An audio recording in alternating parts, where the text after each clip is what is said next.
कर्नाटक में चुनावी शंखनाद हो चुका है। 10 मई को मतदान और 13 मई को मतगणना होनी है। चुनावी सर्वे तो बीजेपी को टेंशन दे ही रहे हैं, लेकिन इस बीच सीएम बसवराज बोम्मई के अपने ही उनके मुश्किलें बढ़ा रहे हैं।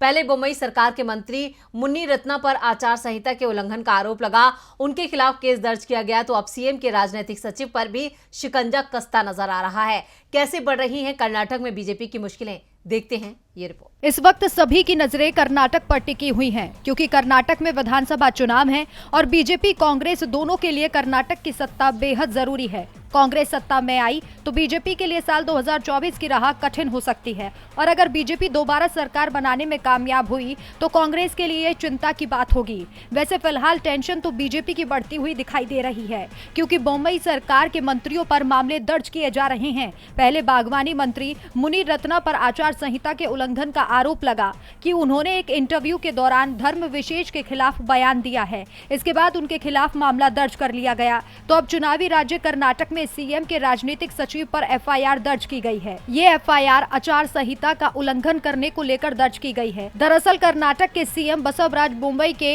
राजनीतिक सचिव रेणुकाचार्य के खिलाफ आचार संहिता उल्लंघन को लेकर एफआईआर दर्ज की गई है। उन पर बिना अनुमति के चुनाव सभा करवाने का आरोप है। इसके बाद सरकार की मुश्किलें बढ़ सकती हैं। चुनाव सर पर हैं और उससे पहले इस तरह के मामले सरकार की परेशानी बढ़ा सकते हैं। चुनाव की तारीख के ऐलान के साथ ही राज्य में आचार संहिता लागू हो जाती है। ऐसे में देखना होगा कि बीजेपी के मंत्रियों पर दर्ज हो रहे ये मामले कैसे बीजेपी के लिए परेशानी का सबब बन सकते हैं।